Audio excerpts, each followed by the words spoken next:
Breaking news. As I watched TV, I was stunned by the switched screen. No way. There is a hostage situation. The scene being broadcasted from above was my husband's workplace. I hastily called my husband. Alec, are you okay? Are you safe? Huh? What's going on? I'm at work right now. What? What about the hostess situation? My name is Beth. I work as a research staff at a certain scientific company. It has been 6 months since I got married to Alec. I met Alec at a mixer organized by my boss. Due to my upbringing by education-focused parents since childhood, studying became my everything. As a result, I was completely immersed in research until I graduated from graduate school, identifying problems, approaching them in various ways, and seeking answers based on records and results were incredibly enjoyable for me. That alone made my day fulfilling. During my 6 years in university, almost every day was spent in that state, which resulted in good grades. However, fashion and romantic affairs were far from my reach. Expand your horizons and delve into things beyond research, my boss Gianna would tell me. And so, she organized the mixer for me. To be honest, I wasn't enthusiastic about it at first. Just because I had a negative experience participating in a student mixer once during my student days. At that time, I was indirectly called a geek or a nerd just because I was a science major. In reality, I didn't know what to talk about, and I lacked any kind of charm compared to other girls. Looking back now, I could have handled the situation better, but I was still hurt by it. So, I wasn't particularly eager to attend the mixer that Gina invited me to. But I didn't have the courage to refuse the invitation from Gianna, whom I admired. She excelled at work and had the trust of her subordinates. Moreover, she had rich experience in relationships and seemed perfect to me, both as a researcher and as a woman. And that's how I ended up participating in the mixer. The men I interacted with at the mixer were individuals from a promising venture company, and Alec was one of them. As I had become a working professional myself, I wasn't silent and didn't refrain from talking like before. After participating in the conversation for a while, Alec approached me personally. At that moment, I braced myself, fearing that I might get hurt again, but it turned out to be needless worry. Alec listened attentively to what I had to say. He praised me for my ability to immerse myself in one thing for a long time, calling it an unremarkable talent. It was the first time someone had said such things to me, and I quickly found myself drawn to Alec. And so, we went on several dates, started dating, and eventually got married. For a while, we enjoyed happy days. But around 6 months into our marriage, Alec's attitude started becoming cold. When we started living together, he used to help with household chores and often thanked me for what I did. However, recently, those things have become rare. Moreover, Alec has been constantly working overtime and even on holidays, leaving us with no time to talk and relax together. Considering that he works for a venture company, I thought it was understandable for him to be busy at times. I also had the notion that men generally don't do housework, so I didn't pay much attention to it.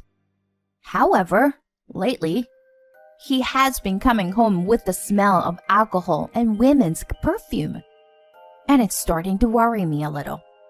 One day, unable to bear the loneliness and anxiety of infidelity any longer, I gathered my courage and asked Alec about it. "Hey, you've been coming home late recently, haven't you?" I just want a little more time for the two of us. Huh? What? You often come home with the smell of alcohol and perfume. You're not cheating on me, right? I spoke to Alec as he was changing clothes after coming back from work.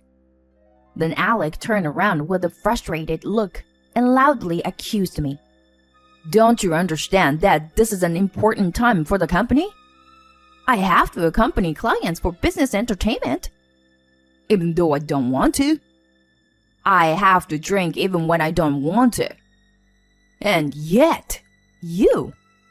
How dare you suspect me of cheating when I'm working hard? It seems like you've lost your compassion for others. Being too absorbed in your studies. You are a failure as a wife. Honestly, I didn't expect to hear such harsh words. However, judging from his words, it's clear that my husband is under a lot of stress. My lack of dating experience must have angered him. I immediately felt remorse and apologized multiple times. But since then, Alex's attitude has become even colder than before. After some time had passed, there was a day when I had the day off from work. Alec had left for work early in the morning. While folding laundry and watching a daytime talk show on TV, an emergency news alert suddenly sounded. I stopped what I was doing and turned to face the TV, wondering what could be happening. But as I looked at the screen, I froze. The news reported that an intruder had entered Alex's company and was holding people hostage.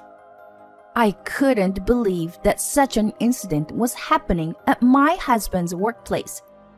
Through the office window, I caught a glimpse of someone who appeared to be hostage taker, shouting something while holding employees captive. Witnessing such a surreal scene, I became worried about Alex's safety. I immediately called Alex's cell phone. The phone rang several times, but he didn't answer. It was only after several more attempts that I finally heard Alex's voice on the other end of the line. Alec, thank God! Where are you right now? Are you okay? There was a brief pause, and then I heard Alex's voice coming from my phone. What do you mean where I am? Obviously, I'm at work. At work? Then how's the situation over there? At the very moment, Alex's company was being covered by the media due to the hostage situation. Could it be that he was being forced to say that? I asked cautiously. Are you in a hostage situation by any chance? Then I heard a frantic voice from Alec. What? Hostage? There was a moment of silence. However, that silence was broken in an instant, and Alec quickly corrected himself. No. By work, I mean the client's company. I'm there right now. Huh? So you're not at your company? No. I'm not involved in the hostage situation. I just found out about it from the news. Yeah, sorry for making you worry. Don't worry about me. Things might get busy from now on, so I'll hang up for now. After saying those words, Alec hung up the phone. I felt a slight sense of unease. Could it be possible that he knows less about the situation than I do, even though he's at the client's company? If he's in a meeting, it would be difficult for him to answer my call. When Alec returns home, he might scold me again, but I decided to ask him about this unease. For now, I decided to watch the progress of the incident on TV. In the evening, the hostage situation was successfully resolved. Miraculously, no one was injured. Just around that time, Alec returned home. I immediately tried to ask him about the incident and the sense of unease, but Alec suddenly hugged me. Thank you for worrying about me today, Beth. If you hadn't called, I might have been really anxious. I'm really glad I married you, Beth. Surprised, I looked at him, and he continued. And I'm sorry about the other day. It was terrible of me to take it out on you. Alec? I said awful things. But, Beth, you're really important to me. After saying that, he let go and headed to the kitchen, serving the dish I had cooked onto the table. Beth, take it easy today. As a token of my appreciation, I'll handle the chores today. It had been so long since Alec had spoken kindly to me. He had never apologized, whether he went to the bar and returned drunk or not.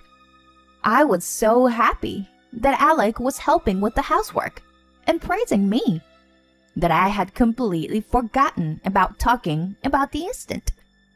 The next day, when I went to the office and started working as usual, Gianna approached me.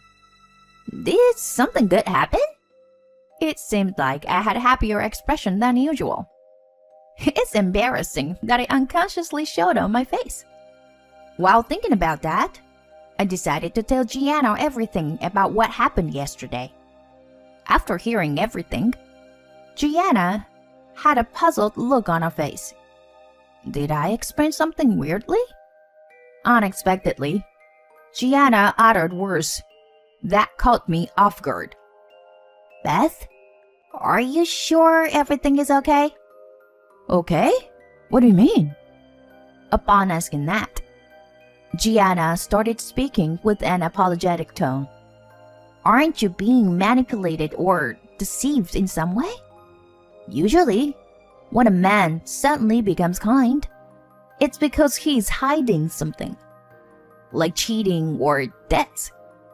It's not that, right? I became irritated by the words I hadn't expected to hear. Alec is not that kind of person. Maybe the men you've dated in the past were like that, but with my unexpected retort, Gianna had a look of uneasy. That expression irritated me even more, and I ended up snapping at Gianna. Meeting Alec was thanks to you, but Gianna, you are an outsider. So please don't meddle in our business too much. Oh, sorry. I apologize. After hearing my words, Gianna had a slightly sad expression and left the scene. Since that day, Gianna frequently took days off from work. Maybe it's because of me, I thought. Several days have passed since that day, and I am aware that I said something excessive. I occasionally see Gianna at the office, and I want to apologize, but I don't know how to approach her, so we can only have professional conversations. While thinking that I needed to do something about this situation, I was called by Gianna, who said she had something to give me. Since that incident, Alec and I had returned to our usual distant relationship. The embrace and happiness from that day felt like a lie. Suddenly, we received a call from my parents-in-law, asking us to come to their house because they wanted to talk. Alec and I headed to my in-laws' house in a car. Even in a car, we hardly had any conversation. We were led to the living room at my in-laws' house. Then, we were informed by my father-in-law that he had been diagnosed with a progressive illness and that he would gradually require caregiving. My mother-in-law is also getting older, and it would be difficult for her to take care of my father-in-law alone. They wanted Alec to help as much as possible. Upon hearing that, Alec opened his mouth with a look of annoyance. Caregiving, huh? Well, I'm quite busy with work, you know. Why don't you just leave it all to Beth? Huh? I mean, it doesn't seem like she has much important work to do anyway. If needed, she could even stay here, and I wouldn't be bothered by it. To say such things in front of one's own parents, I couldn't believe it. Just as I was feeling incredulous, my father-in-law spoke up. It's true that having more people to help would be ideal, But isn't Beth busy herself? I don't know the details, but I heard that Beth's company recently made a groundbreaking invention or something. It seems they're achieving great success because of it. Alec, you can't possibly be unaware of that, can you? Alec glared at me. What my father-in-law said was true. It must have been through his research on his own illness that he came across the information about my company's medical invention. What? This is the first time I'm hearing about it. If my father knows it, and I don't, what's wrong with me? The husband. Hey, Beth, don't embarrass me in front of my parents.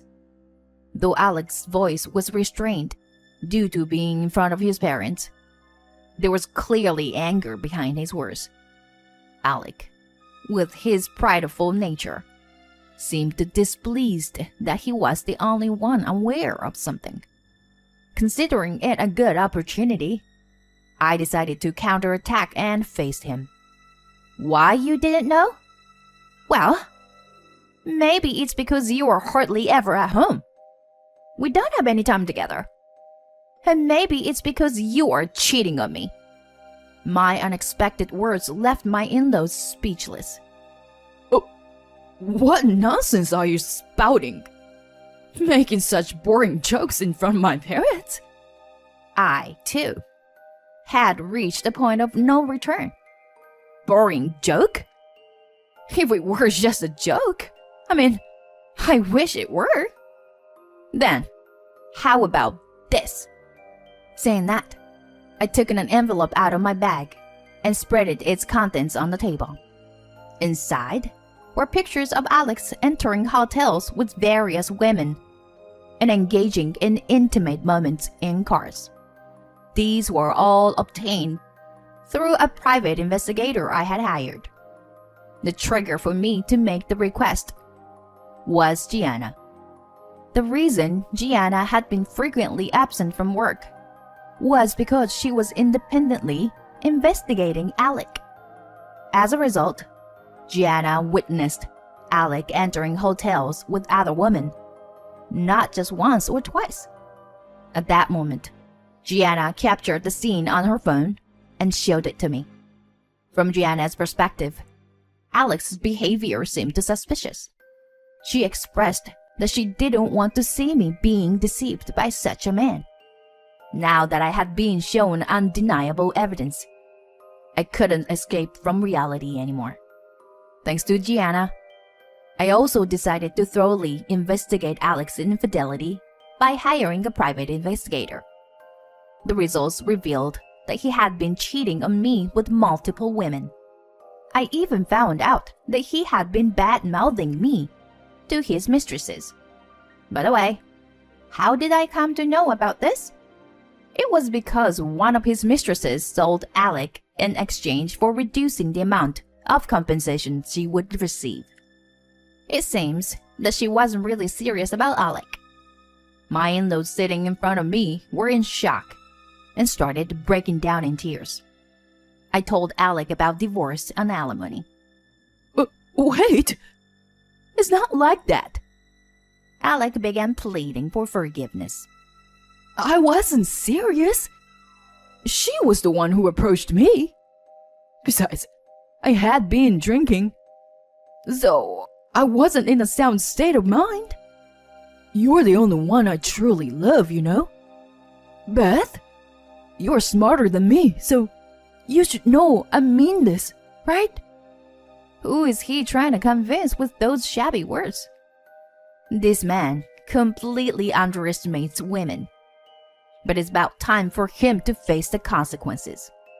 I'm not your maid or your servant. It's all over now. With those words, I left Alec behind and left my in-laws' house. After sending a certified letter to his company, Alec was fired.